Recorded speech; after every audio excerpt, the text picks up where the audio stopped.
This is our second presentation. Our second presenter is Nguyen. Thank you. Thanks, Tapet. Thanks. Before I start, let me do the acknowledge first. I would like to say thanks to my supervisor, James and Amin, for helping me through this proposal. Thanks everyone, both online and offline, for coming today to listen to my presentation. This is my research proposal. It means like the more feedback I can get, the more improve I can have. So I highly appreciate all questions and comments to help me improve to this stage. Okay, so let me get started.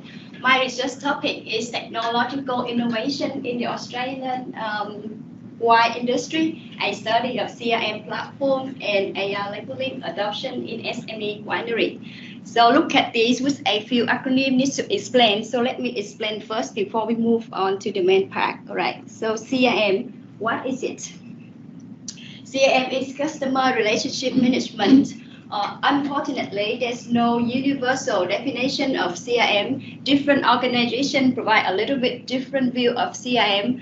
But in our study, in the context of a winery, I can provide you the definition of CRM in this code. Basically, every business have their own CRM. It can be a spreadsheet in Excel to store customer data, and that's we call traditional CRM. But in the advent of technology, CRM platform provide more value than traditional one. It's not just like manage customer data, but provide a bundle of function. And it's in theory. I would like to show you the one in practice, how it looks like in practice. So I contacted several CRM provider to ask for a demo to see how it works. So let's take a look on a few examples. So the first one I want to show you is from Wineries. You can look at the menu list here. They provide many options to from reporting, online club reservation to payment. All together, they call CRM platform. And another one is from Commercial, it's kind of similar function. The next one I want to show you is from EZYY. They provide both for the computer and the mobile apps for convenience. And the last one I want to show you here is from Salesforce. You can look up menu list here. They designed in an easy and simple way for the winery to store customer data. Also the smarter way to chat with customer to get close to customer. So that's it all about CRM platform. Let me move to the next term, AR. What is AR-labelling? So AR is augmented reality. So maybe when you first come here about augmented, you're thinking about the 3D classes that bring you to the virtual world. But in this case, we talk about labeling. So AR-labelling is a virtual label technology that allows you to get extra information along with traditional label. The extra information can be a video, a 3D picture, a website link, or even a talking label. For example, this label, this is one of the example. This is the traditional label. It won't tell you that this product has the new release product and they have the offer of $25 off. So this kind of example. Let's take a look on another example. So this is one of example of 3D picture. So when you point the camera to the label, it will pop up a 3D picture to give you extra information. So why I keep telling about extra information? Because I want to show you this one. This is the Australian wine label regulation for domestic market. So within this limit space, we need to put a lot of information for the regulation requirement. Okay. So the question is, can AR help to get if we want to put extra information or value information or telling story? So let's take a look on another example on talking label. Okay. Hello everyone. This is one of the Australian wine brand that features augmented reality. We call AR-labelling. I just would like to show you how it works. This is AR app based, so it means that you need to download an app to scan the label. I already downloaded it in this on my phones. So once you open, you will see the list, and you just need to click the right one, match with the one you have, and point the camera to the label and see the characters come to life and talk like this.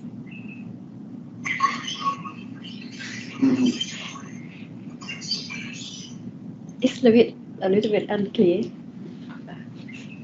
It's a little bit unclear, but in the reality, it's quite clear. So this is the information about AR labeling. Let me move on to the last term. SME. So what is SME? SME stands for small and medium enterprises. So in Australia, there are a few definitions of SME. So from ABS, they based on employee, ATO, they based on turnover. But in our this is in general definition. In our study, we focus on winery. So I choose to use the definition of Australia Wine Association. So based on the definition, they based on the gross volume. So the SME is below 100,000 tons rough volume per year. So with this definition, the majority of winery is SME. So that is all information I would like to clarify before we move to the next part, like the research outline. So, research gap. After doing literature review, we identified a few research gaps, including the information of CRM adoption and AR in wine sector is limited. There's no publication regarding what the factor drive those adoption and how those adoption impact on business performance. So to fill in this research gap, we set 3 objectives, which is I will show you in the next slide. And this research will contribute to existing knowledge in technology adoption field, specifically in wine sector and specifically for CRM and AR adoption. It also contribute to understanding the dynamic of the technology adoption and the decision making. It will benefit to the winery, academic, policymaker, and businesses in Australia. So let me move on to the research objective. So this is the 3 main research objective. So I will go through each in detail. So let's take a look on the first one. Understanding the determinant of CRM adoption and the impact on business performance of SME winery in Australia. So to achieve this goal, we plan to do the quantitative survey to Australian winery. So in Western Australia winery, they have 350 winery here. So it's impossible to get all of those to respond. So we just estimated roughly about 30% of sample size. And to get data, we will working with the state government department to have to access to data to deliver the survey. So I choose to use partial least square and structural equation model using R software to analyze data. The reason why I choose is because it's convenience in terms of dealing with small sample size and in terms of we need to make the predict and action to get the target outcome. Like in our study, they don't many have like available information from high journal. So PLS estimate have the advantages. So to guide our study, we choose to use technology organization environment, which is we call TOE, like a theory model. And this is the general model based on this TOE theory. So let me unpack a little bit in our context. So this is from the observed variable. It will about roughly 30 to 40 questions. And this is based on the TOE theory. They have the latent factors, including technological, environmental, and organizational. So at this stage, it's not very exactly clear how many observed variables that we can list under this latent factor. But in the existing literature review, we show that the latent factor can explain the adoption. And when we get to the adoption, we can answer the question what the factor drive those adoption. And when we answer that adoption, we can continue with another adoption, like what's performance of this adoption. So to analyze the business of performance adoption, we can measure in many in different dimensions. It can be to measure the profit margin. It can be measure like how those adoption can help improve the business to get to sell product to customer, to get more attention to customer, or even operational efficiency, like how well business doing when they adopt those technology. So from all those things will lead us to the question like what is performance of this adoption and what is performance impact of the adoption. So this is our concept for the objective 1. Let me move to the objective 2, AR-labelling. So AR-labelling is a kind of new thing, so we don't know like how people value about this kind of thing. So it may be a lot of new thing we can learn from here. So this is about to present the AR technology to people to see how it works. So it can be like giving some value information about sustainable environment to see whether it's important or not important.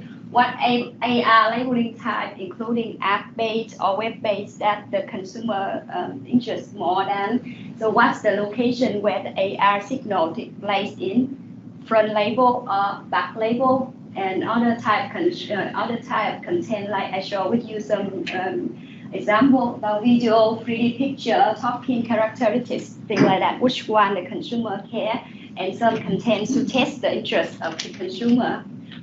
I'm not very sure about the price attribute because like it's hard to say. In this stage, it's like different margin, $5 or $500 per bottle of wine. So it's kind of very different. So even when you go to the market, they have a lot of substitute products. They get a lot of extra information to give you, to attract you to buy instead of this product, another product at the same price point. So so at this stage, we not focus on the price attribute, but we focus on what the attribute the customer value more. So to process to this, we go through 3 steps. Step 1, we work with the winery to collect some data. Step 2, pilot, test, and review. And step 3, implement it at the scale. So consumer, it may not be representative, but of continuity, so it can be reflected. So we will collect some data from characteristics and purchase details like in this table. So this brings me to end of the objective 2. Let me move to the last objective. Objective 3 about handling price. So with this objective, we will combine the data from CRM adoption.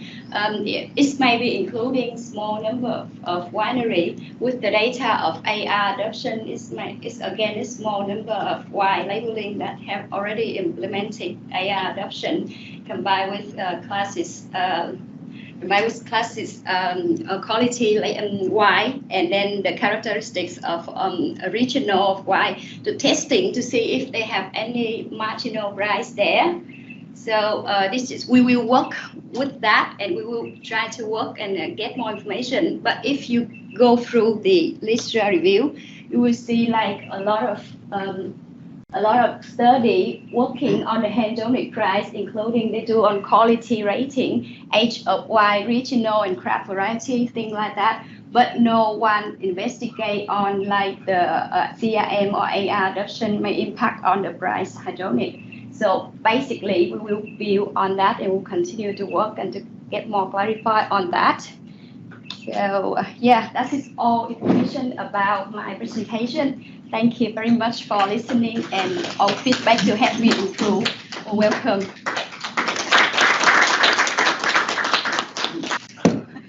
Thank you, Oanh.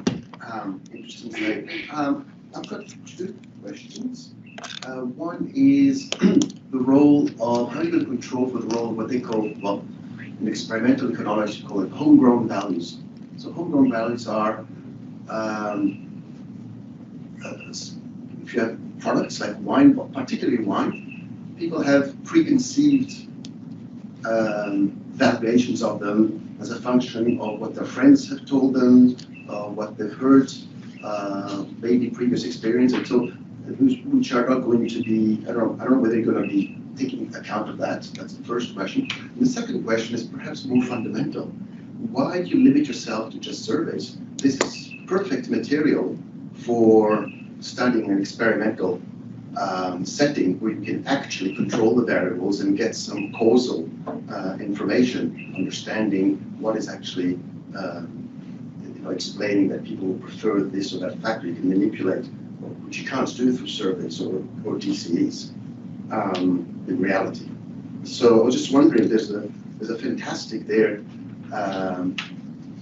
opportunity to, I mean, it's a choice, obviously. It's a actually, Steve, how about, I'll take that one on board, because that's actually an excellent suggestion. Yeah, we could do, we just didn't think about it. We were more thinking about like how to do all of the videos to explain all of this stuff to people and then do it rather than doing the physical manipulation, which we could do. That's quite easily with real bottles of wine. I get it. And it's been done already, so you're not building from scratch, right?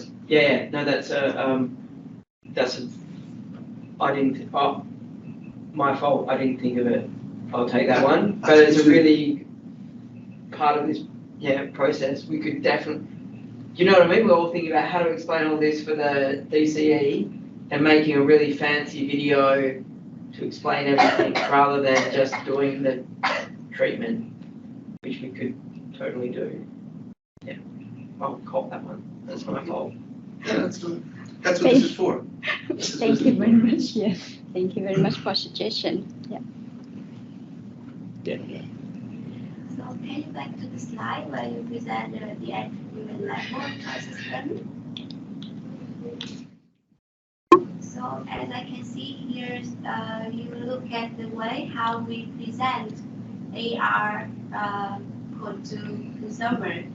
And one attribute we use is environmental friendly tag. That is about the content, how like the content AR will deliver to consumer.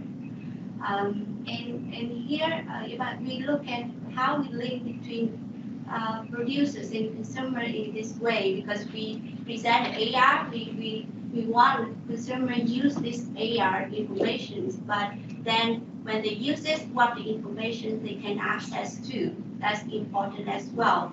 And here it seems that you want to promote through environmental behavior in that way, because you introduce the attribute number 1. And this is very important as the content of that AR delivered to consumer as well, because you want to produce some kind of information that's useful for them, not only the origins of the wine production, but also you want to deliver some messages that you encourage people to produce, to consume a good product. It is good for the environment as well. So it's very important to take into account when you design the choices there. And the second point is, because back to Steve's comments, as I said, because here if you want to investigate the premium, price premium that the consumers would like to pay as trial, and you use this AR and also CMR something. CI.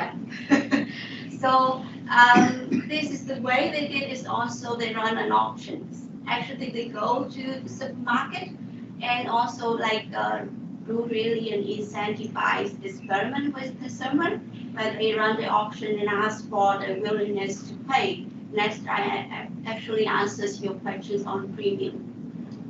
Maybe something you can take into account. Yeah. Thanks for the question and comment. Actually, with this AR-labelling, as we mentioned, is kind of new thing. So with consumer side, they not look familiar with that. So for the price attribute, it need more information to get that.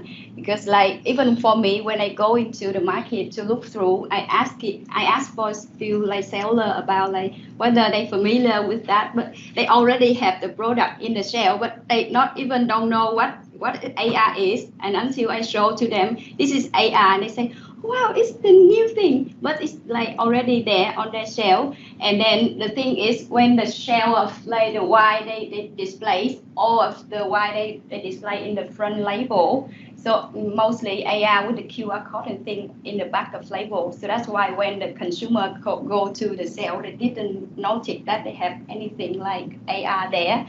So it's the thing. So that's why I also put the like the front and back label thing like that to his suggestion. Back to the point you talked about the environmental friendly thing, because like we also think this is kind of important. But when I looking for the paper, it's made a little bit further than, but I get like some very interesting points about why it's not like other product. For example, the organic labeling thing. So some paper do on that, like they say, like organic labeling thing with why is like another kind of like high product. With the why consumer, they thinking organic product is like the low quality, because the story behind that is that with the organic wine, they need to like not put the preservation we call sulfate in the wine. So it's without that preservation, the taste of wine is not good for the consumer side. So some paper is very interesting thing, tell like the winery, they already have the organic thing, but they don't want to put that organic thing on the label because of that reason. So it's maybe have something to tell. Yeah, so that's why it's come to very important how you deliver the message to consumers. Because if you deliver in a way that, okay, if you adopt these organic practices, it's going to reduce the qualities of wine, so that is create a different impact when you deliver the message in a different way, that if you really consume this kind of product, it's going to contribute something else, not really only wine consumption. So this the thing that we talk about environmental friendly and organic is just one of the example. Otherwise, eco-label or other thing regarding to that. But organic just one of my example, and it's just one of like the list we put here, and we would like to hear some suggestion on that. Yeah. So some of the environment friendly label, organic. So there are preservatives that you need in the process. But the way that you could use AR-labelling is to generate this narrative about your place. So you can your role in environmentally sustainable agricultural production, which is slightly distinct from using preservatives in wine, which keep them there. So it's this idea of you creating a narrative for your winery about place, community, chemicals in the vineyard versus what might be organic, which means a range of production processes that may not generate wine that I want to keep for 20 years. So we're just trying to tread carefully with our wording, and it's a thing that will evolve, but they are those two distinct things. One is about really trying to emphasize chemicals, pesticide, minimal use chemicals in the vineyard versus post-winery production processes, which will give you a stable wine that will last for 20 years. So that's the kind of split there. So there is something there, it's a valid point, but we are treading a space of trying to be what's low pesticide versus, or preservative free, low, not going to last. So these are two very different types of attributes for the Correct. wine. One is the credence attribute, which is on field. The other one is an experience attribute, and so it involves different types of. Yeah. But yes, you're right, and that is built in there, right? Like it is that place versus doing something. I guess if you think with the dynamics also, depending on the information on the second one, so the experience one, there could be people, rightly or wrongly, perceive a mismatch between what the information they got and the experience they have. Okay, so that could have implications, but that cannot happen with the with the creators ever do, unless they go and visit the farm themselves, right? So I'll give you the classic one, is that the most high value wine product is champagne. The default production process in champagne is to pour truckloads of chemicals on everything and pick early and add sugar, right? So you get no disease, but you've just toasted the soil. Whereas you could build a narrative that is not that. So there is, that your most high value product is the most chemical inducing wine product. Could you put a tag that changes that narrative? And it's that bit of the... Without lying, I suppose. Yeah. Yeah, that's a hard one. We have one last Yeah. question from 53. Wondering whether the guide is the right place for looking for prices. So I'm assuming what the CRM did is actually capturing, you're signing up, presumably, to be a member of this system for a particular winery. So they're capturing all of your information about what you're doing and what you're... So I thought they're going to use that for price discrimination. They're going to be giving you offer. I mean, the value of that is I understand what this particular group of people their preferences are, and I'm planning my marketing strategies for the information I've got from them, and they're buying it purely from me directly. Presumably the Penguin Guide is just my retail, what's turning up in BWS or whatever, and it's just for everybody else. That's that. But I'm doing something special with the people who've actually signed up to. That's part of objective 2, and yeah, you're right, like it's a fair point. But it is that the sales channel on performance with CRM is an objective 2. The structure of this is that, right? Like that you are what you are with a hedonic model, and that's what we have the market clearing this price. And there's endogeneity and there's all sorts of problems in there, but that you have what you have. But in I'm fact, also thinking that possibly they should start doing live streaming, go out into the... I mean, so I injected it. So I have an app on my phone where I can get the points. So I get the points for a wine, right? From reviewers. I don't get any of these, but I get a quick check of the points, and I can get a review from one of 3 people I trust, and their score on the wine if I scan it in the store.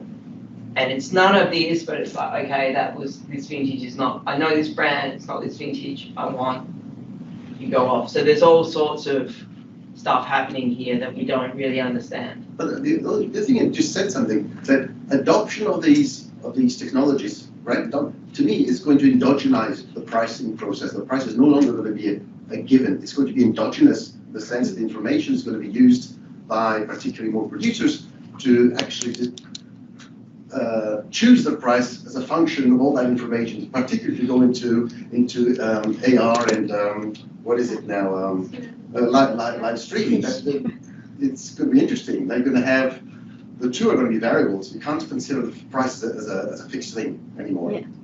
Yeah, that's... Yes. That's interesting. Yes, right. So it's just an IV problem, and we just need to instrument correctly for that. What is the proportion of wineries using CRM, roughly? At the moment, we're not really sure. The advantage of this is that the front part is that the state government is giving us, the state government is running a program here, which is why we can do this. So we go in through them. But we don't know. How will you expect, like, I would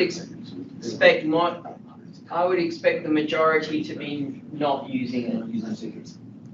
Oh, we have the rate of the majority is not using it. So this is the report in Australia wide in 2021. So just about roughly 25% of the winery use those kind of technology. So the majority still not use it. And that includes the bigger ones. So but include the bigger one. And we focus on the SME. So when I talked with the Y Direct, one of the CRM provider, he said like with the SME, they like not like kind of very intense to adopt those kind of things because they thinking that this one maybe go with the bigger one for them. Yeah, so the small can be big, they can develop. So if they adopt those kind of things, it will like help the business to grow. And you can explain the government has some ideas here. Yeah, the government have some idea to like give incentive for the business to get grow, to develop them, to get grow to with adopt technology. So that's the way we do. So we collaborate with them, we working with them to get extra information to have for develop a CRM and AR adoption, thing like that, along with other technology adoption. Yeah, this is the focus of the government.